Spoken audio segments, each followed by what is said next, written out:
Well, Chicago's Lil Reese just got shot up. Got shot in the neck. He's actually in critical condition. When Last this time I happened? checked, there was like some sort of.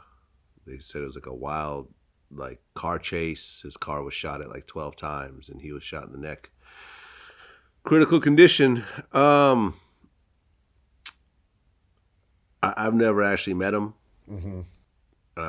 We had DM'd each other a couple of times here and there. We were talking about doing an interview, but it didn't seem like he really wanted to do it, so it never actually happened. I think he was calling himself like Chicago's Grim Reaper or something like that. So he kind of played up this image to a certain degree. Not to say that had anything to do with the shooting or anything else like that, but it's dangerous when you present this type of thing to the world. Most definitely. People start to actually test you over it. True. Yeah, the Grim Reaper. I mean, he actually got jumped back in June. There was a video of a bunch of guys basically putting hands and feet on him. He came back and talked a bunch of shit afterwards. And then this happened. Why do you think that people play up this tough guy image so much? Because this is not. I mean, I've never met him, but he's a fairly skinny guy. Doesn't seem.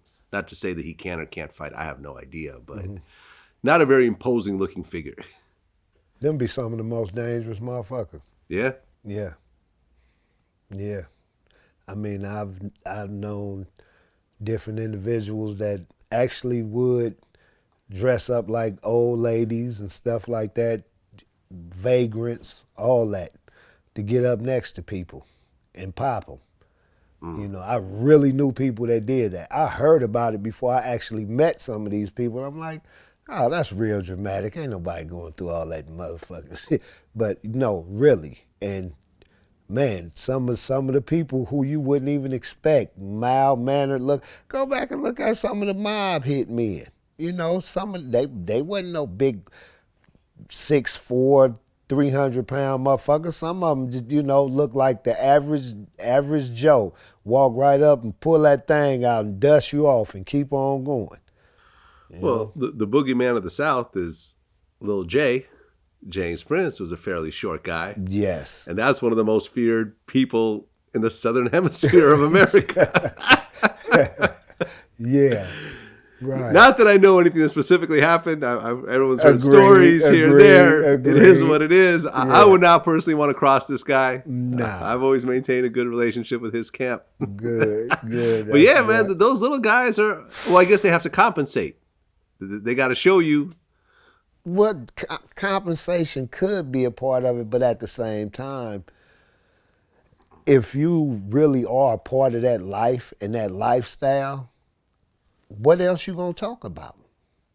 Don't matter if you big, small, you know what I mean? It don't really matter. Size don't really matter when you out in the streets and you got that chopper or that pistol to to stand next to you. You just as big as anybody else around you. So that's probably what it is. He probably, that's really his life and his daily get down. So that's what he present to the world. Yeah, I remember getting into a conversation with someone who had just done like 20 years. And I remember asking him, like, well, what's the difference between prison and the streets? And he said, well, here's the biggest thing. You got these guys out here that are shot callers, gangsters, whatever else, whatever you want to call them. They're used to shooting at people across the street, out of their car, whatever. They get in prison and they realize that in order to hurt somebody, you have to be right up on them. You got to either put your hands on them or cut them with a knife. And 99% of those guys do not want those types of problems. That percentage is too high. I'll probably say because you got bad motherfuckers in prison. That's where most of the not nice people are. So you probably can say 70% of them don't want it. Still a high percentage. 65, 70% don't want it. But the rest of them is like, let's go. Let's go. When it's going down. I'm ready. I'm finna get me another stripe. I'm finna get me another war story to talk about. So, yeah, it's, It's a lot that really does take place behind the wall. Once you get in there, you gotta, it's and people just going up under other people and they getting protected by people. It don't really work like that if that's not your camp. If your camp is weak on the yard, then ain't nobody really to save you.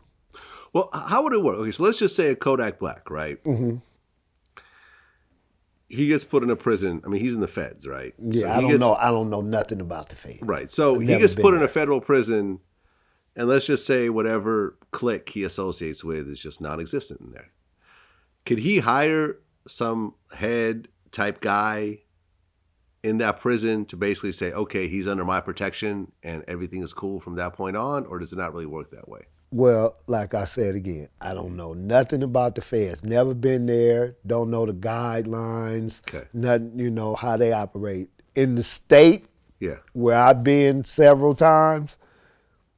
He could, but if somebody really wants you, they gonna get you and that motherfucker who talking about I got him. No, y'all stay off him or whatever. It got to be a whole, it got to be a whole organization that he falls up under the protection of, because a stronger faction could just come up and knock both of y'all down, and you can't. How you gonna protect them? And you might be from a group that got 40 members that's mobbing around, and this other group got 200 members. How you gonna protect him from the 200 if they come? So he'd have to align himself with a whole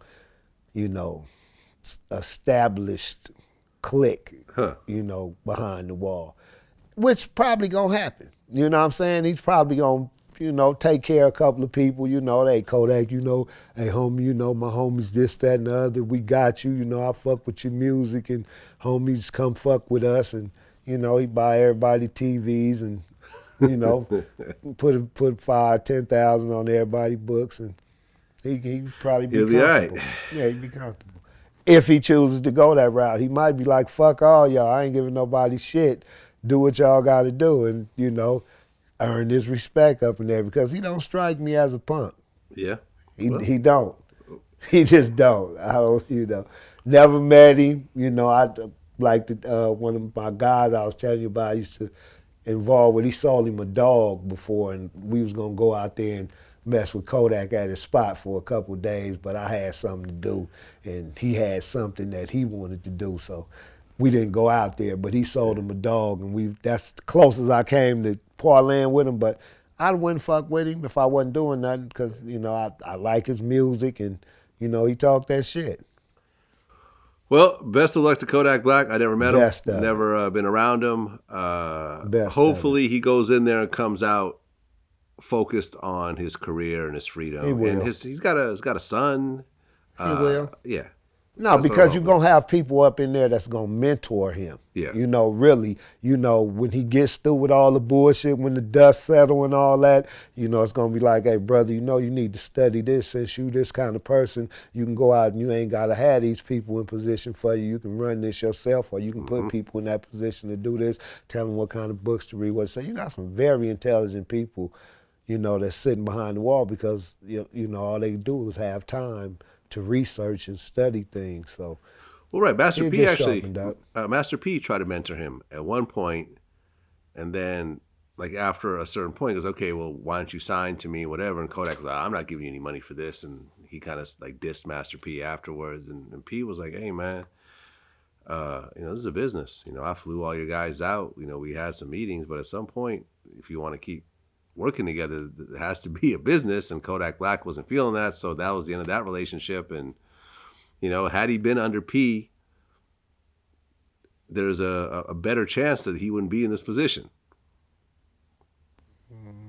Although you could say that a lot of people under Master P did not fare very well either, like his brother and what's the other dude? I would never say nothing down on Mr. Miller. You know what I mean?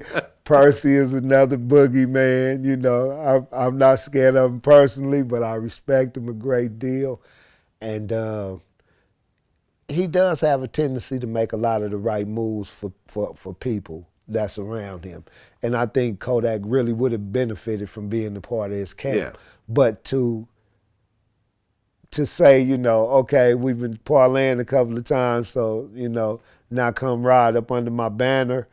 A lot of these youngsters these days got ideas to, ball like we used to have, like, I'm gonna get my own label, I'm gonna do this, I'm gonna do that. So them falling up under somebody is not really in their purview. I feel you. Mac, that was the other rapper that was under No Limit that's in prison for murder right now as well. Yeah, Mac was supposed. Mac had action at Getting Out. They did a special on Mac a couple of years Hmm. ago, and I don't know what became of that, but Mac been down a whole lot of years now. Well, he was sentenced to 30. Yeah. So he was sentenced, that happened in 2001. So technically he's going to get out in 2031, which is nowhere near right now. Well, I think they give them 15% off or something. They gotta Yeah. get some time off, I believe. But yeah, they had him on. They had his son on there speaking about him and stuff. Yeah. So yeah, I hope everything turned out good for him.